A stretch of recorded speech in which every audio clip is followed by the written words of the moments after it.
Welcome into the latest edition of Extra Time. Mario is here, Kasey as well, Craig Burley again. Do you know how we started the main live show with Mario talking about how he man-marked Ronaldo? Yes, yeah. Which nobody asked him, right. But he brought up. It's not about nobody asked him, it's about just telling the truth. There you are. But can I just ask you, as you were patting yourself in the back, which Ronaldo was it? It was Ronaldo as a peak of his career, Cristiano. Yeah, which one? And if you know about speed, Cristiano's speed. But if you don't know about speed, wait, slow down. Tell me who was your cricket player in your career? I tell you what, how old do you think Mario is? Hold on, shut up. When you can man-mark the proper Ronaldo out the game, come back and see me. Oh, what? Frank? We were talking about pace, but you want to tell me that you marked the proper Ronaldo and you handled him? No, I tell you how frightened he was. He went to the other side of the field. Yeah. Brazil, Scotland. He never even come over to my side. What happened in that game, Craig? Well, that's irrelevant. Okay, really? that's why. Look. Hey, What do you mean how old I think he is? Which Ronaldo? Oh, he was playing in '98, Mario. He was only little Mario. You were playing in '98. No, when Ronaldo was playing here, I was still in the U team, but he was already in the first team at PSV. So I came to the stadium to watch him. Is Craig going to set the record for the most consecutive appearances on the show? You have been on quite a lot, haven't you? Have I? Yeah. Well, this person certainly noticed. I felt it. Are you feeling bruised? No, it's all right. I'm off tomorrow. So am I. Oh, God. What timing that was. I'm off tomorrow. Mario. Well, hold on, there's a question here. What? No. Is Craig going to, you know what I mean? We don't know what the record is. Are you going to or not? I don't know, what is it? Yeah, exactly. It's an irrelevant point. For all, I'll start with you, Mario. Did you ever feel the referees favoured certain teams? Oh, yes. Yeah? When you look, you don't feel it so much when you're on a so-called smaller team. Oh my God! You sometimes go to him. Why are you not blowing both ways? And I definitely had that. I gave an example when I was at Birmingham, when I was at Wigan. I definitely felt it sometimes, and I hated it. But hey, you just got to deal with it and get on with it. Kasey, did you feel it? What was there was a statistic where Man U didn't concede a penalty at home for like 10 years or something. Back in the day, yeah. And obviously, clearly, when you were playing for a Leicester City or something like that, you were like, you know, and you thought that there was a penalty decision at Old Trafford, and you went, oh, yeah, okay, yeah, there's a reason why they haven't conceded a penalty here in 10 years. Some sort of conspiracy at the moment in Scotland. Rangers, I don't know what the exact stat is, haven't had a penalty against them at home or away for a certain amount of games. Right. So you can imagine. Did you feel it when you were playing for Celtic that maybe you got the rub of the green from referees? No, not particularly. Maybe we did, but I did feel on the odd occasion there was one. I think I've talked to you this before. One referee in particular that the boys felt was always going to be tough for us when he was refereeing. I might be wrong. And certainly in England, I remember one game, Derby West Ham, and I think it was Neil Barry was the ref. And I just didn't think he was a very good ref. I don't think he was against us. He just wasn't. He was just making a lot of bad decisions, in my view. And so, oh my God, I spent the whole game. I literally didn't play the game. I just spent the whole game trying to have a fight with him. Right. You know, basically. So you get it. Sometimes you get it in your head. You know, and sometimes you can't see it as a player. So I sit back now and I think, you know what? What the referees were doing probably wasn't as bad as what I thought it was. I felt it at the time. I think you had already left Chelsea, and I'm not sure Mario was there yet. Was that after Leicester?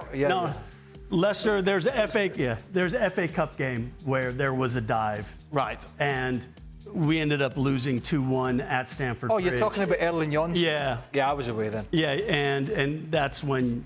Well, it was a dive, wasn't it? Yeah, it was. It was a big dive. He's a centre-half diver. Yeah. And this was at Stamford Bridge? It was at Stamford Bridge. So and you kind of were like, okay, there you go. Was that not? Yeah. But see, again, are we talking about? I think we should differentiate this, right? And I'm being serious. I think there might be the odd occasion where there is a bias somewhere, but I'm telling you, 99.9999% of the time, it's nothing more than poor officiating. Yeah. Particularly before all the VAR. Well, I think that's where VAR has really helped, particularly in dives and things like that, where they can go back. And Now that game you're talking about, the FA Cup game. Yeah. I've seen the replay of it. I think it's just, you know, there's a lot of bodies. It's poor officiating. Right. Somebody's made it. They've thought and they've given. And now, but unfortunately these days, particularly with all the social media platforms, these conspiracy theories just grow arms and legs. Stop going on social media. But most people do. Well, you don't have to. That's where these things grow tentacles. It's not actually the case. well, you're helping grow them. It's not actually the case. The case is we have a current crop of people that are making a lot of mistakes. And I think that's more relevant than any bias. Okay, Mario, was there a limit to how much food you were allowed to eat during the holidays when you were a player? No, I never had that. I was fortunate that I was never built in the sense of putting on a lot of weight, but I definitely played with some players on my team that had that problem. So Name names, Mario. Name names, okay. One of my buddies, for example, Hasselbank, when the season would kick off, he would do 2 weeks. And I use it now myself because now I'm not the young boy anymore. But you put a dustbin back on and you just carry on for like a week or something, or 2 weeks, and you sweat more and you break all that, you know, extra weight off. So when the season would kick off, for example, when we were at Chelsea, he would go to me, he goes, man, you don't need that bag like me, so leave me alone. Because I will make jokes about it. I said, why you got that bag on again? And he goes, leave me alone. I'll speak to you soon. And I go, come on, take it off. And he goes, no, I got to put it on. I got to break it off. And then when the league kicks off, he was fit every season. And so the dustbin, it's been my friend. And nowadays, you know, sometimes I put it on myself. Wow, Mario, you've got to send me a picture of that. People want to see you in your dustbin bag. You don't see it. It's under my T-shirt, so you will never see Oh, it. you can be wearing it now. The trouble is, it's actually been debunked, that theory. Oh, no. Well, Mario says it works. Yeah, but he's not the brightest. Wow. Well, Listen. He's a fit guy. He's a fit guy. Hey, I'm good at it too. When you go, big one. When you go. Yeah. You know what? Like Graham Roberts, Kerry Dixon was with Kerry. I love Kerry, and I was a younger guy when Kerry was in England international. He was one of the main strikers in England at the time, and Kerry was well known. He wasn't really overweight. Robbo used to come back. Graham Roberts, former Tottenham, Chelsea, Rangers player, and Robbo would be overweight. But Kerry would wanted to lose a few pounds, and he'd put the dustbin bags on, and we used to train with wet tops. We put the wet tops on, and basically Kerry wouldn't do a lot of running, so he put an extra wet top on. Just explain what a wet top is. It's like a cagoule, like a wet, you know, it would make you sweat. Right. I don't know how to. Yeah. It's almost like a wetsuit. Oh, you put like a wetsuit on? Yeah. Anyway, and it's been debunked because all you're doing is actually you're losing water. Okay. And then you're rehydrating. Right. So you're not actually. So, but it looks good on the scale. So that gives you a little mental. Jockeys, obviously. I think of jockeys. Yeah. So players would put it on because we didn't have the information they have now. We had, it was modern stuff, but not what they have now with the sports science. And players would put all these things on, and I know, you know, and you run and you do this, and then your t-shirt under, your training top underneath all this, when you took it off, would be soaking wet, and you'd be like, you go in the scales and go, magnificent, 7 pounds in a day, 7 pounds in a day, I'm on the right road, right? You get home, have some drinks, have some food, come back in the next day, go, oh, half a pound. So it's actually the water that's. But I think the time when as you get older, and your metabolism changes, you're always kind of making those little recognitions, like, oh, I can't eat what I could eat at 22. So back to the question, like at festive period, you could eat a lot more when you were younger. Absolutely, and then you just, and then, I mean, when injuries come into play, or you're not in the first team, or training schedules are different, you just get older, hopefully, and wiser. And then you learn to moderate a little more. It's like when Gaza used to go in the sauna when he was at Rangers before a Champions League game. They were playing Juventus, and McCoy's caught him in the sauna, and he said, I'm just trying to lose weight 2 hours before the game. And he said to him, you're going to dehydrate yourself for playing 2 hours. But that was the sort of mindset. What, you're in a sauna 2 hours before a game? When have you ever seen me in the ESPN gym with a bin bag on myself. No. I've never seen you in the ESPN No, gym. I have, Kasey. There's the starting point. I've seen him. Oh, okay. It's like the angriest man in the world. He's got a towel over the screen, so he doesn't know how far he's done and what he's doing. As expected. And he just, there's no music, nothing. Right. Just his own thoughts. Focus. And anger. No, honestly, I've got the little small towel, big towel in there for. Anyway, we'll spare the details. Small towel over the thing. I cannot see the time. Yeah. And I keep being. I'm on the elliptical, right. non-weight bearing, and I keep saying, if I lift it up now and it's not, it doesn't say like 30 minutes, I'm going to be gutted. But I'm just focused and I'm thinking, who am I going to have a go at in the show later? But then when he's... if he listened to the music I listen to. Oh, yeah, the heavy rock. I think that would be good. He would be. He would be a really angry But then man. when he's into it, he's like there every day. Boom, boom, boom. It's been a while, obviously. But, you know... For Craig, was it backwards day at ESPN FC on Christmas Eve? Dan was acting like the Grinch and Craig was acting like Santa. Craig was as positive as Mario is every day. Yeah. So we're about to do the show. And then Craig looks like he's fallen into a Christmas tree and comes back in all dressed up, all happy about Christmas. And I was like, where on earth has this come from? And that's all I had to hear about for the whole show. Try and do a show and he's banging Happy Craig? Well, he's back. Yeah, well, yes, that's true. You knew I was going to be back. It was upside down day. Upside down day, yeah. Do you know what? You know what? You know the thing is with this place. Sorry, what's wrong? You know where this place? This place, yes. Yeah, ESPN. Yeah, this place. Yeah. You're damned if you do, damned if you don't. Right. Oh, he's sitting there, he's miserable. Oh, he's having a go at so-and-so. Oh, he's having a go and go. Oh, he's happy today. Oh, he's happy today. I know it's not many days. Yeah, I know, that's quite the anomaly. Once every leap year. Yes. Kasey, what's your thoughts on Turner? By the way, is he back from Holland yet? No, he's still in Holland. He's still in Amsterdam. Longest holiday in history. There you are, with his family, eating food, loving life. Kasey, what's your thoughts on Turner? Is he consistent enough to be a starting keeper in the Premier League? There's the big question, right? And you can only become a consistent player in the Premier League by becoming a consistent player in the Premier League. Well, he had his chance at Forest, didn't he? Well, but he had his chance. He got dropped. He's come back into the squad now. Can he build off the last performance? Because everybody understands that a goalkeeper is going to make the odd mistake. But what you have to do is when you make the odd mistake, is it 6 games, 8 games, 10 games, 12 games before the next?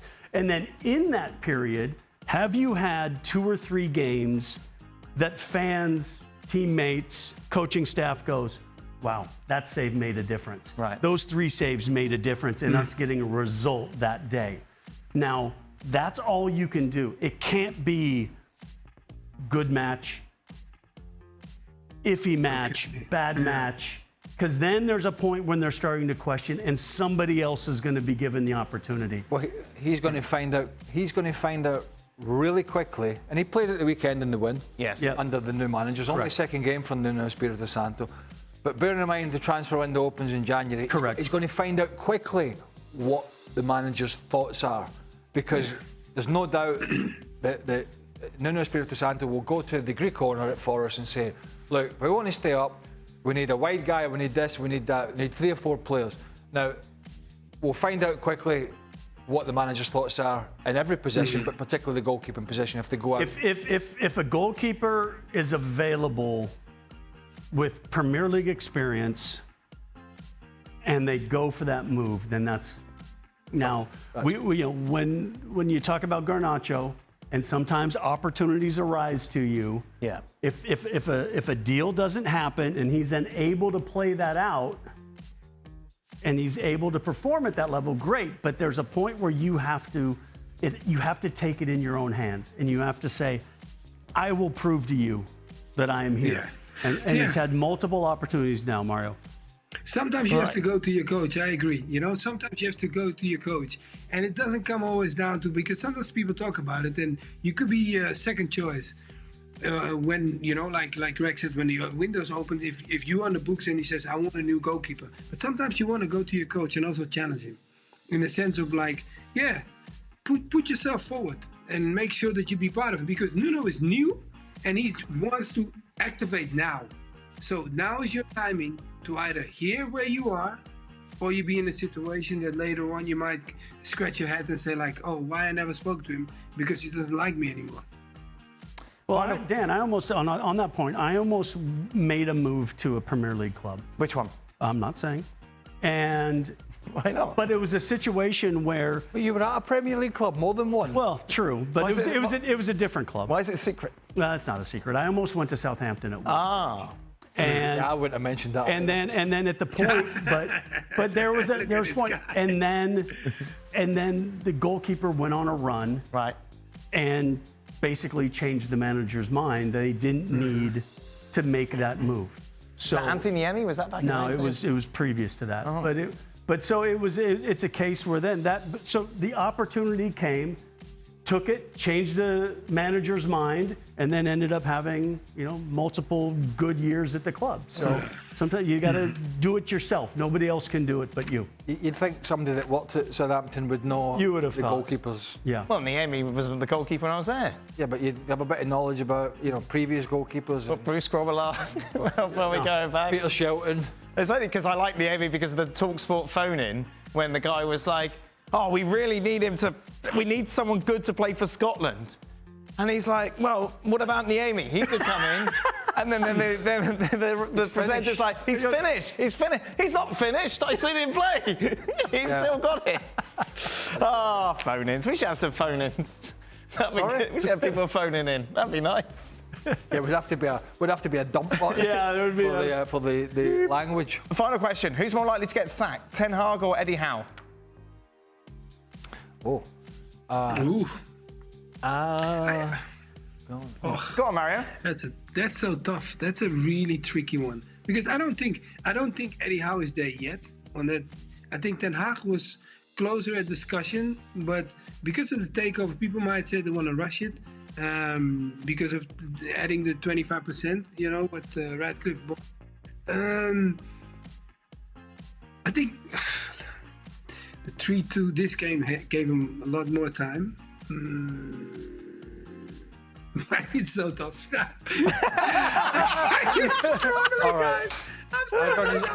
I'm going to say Ten Hag. Ten Hag? Yeah? I'm just going to... Mario, we need an answer. Ten Hag, yeah. Ten Hag is the one that's the highest in both of them. But I have to be sorry. When are you coming back to the States, Mario? When are you coming back? I'm coming back. We miss you, man. I'm coming back in a couple of weeks, my friend. Oh, beautiful. You need to get back in shape. Wow. You look as if you've been living well in Holland there, I'm telling you, Greg, if you live here, I'm trying to get it's up to good life. Greg, I can see that. If you were a Dutch boy like me, you would do the same thing, my friend. Remember those days when we were not allowed to go on a break? We were not going on a break. It's breathing in. Let me see if you can close that jacket. Let me see if you can close that jacket. Let me see if you can close that jacket. What do you mean does it not button up? I don't know. You see me straining slightly to get the button done up. Get me back on that camera. Get me back in that camera. There we go. Watch. Okay. Oh, yeah. Okay, breathe. Yeah, what happens when you breathe out? That is it. Thank you very much. Congratulations to Tommy, 30 years at ESPN, and what a treat to direct us to celebrate that. Goodness gracious me. Thank you to Mario, to Kasey, and to Craig. We will be back tomorrow. Kasey will be back tomorrow. Kay will be here as well. Shaka joining her to reflect on those two big games in the Premier League.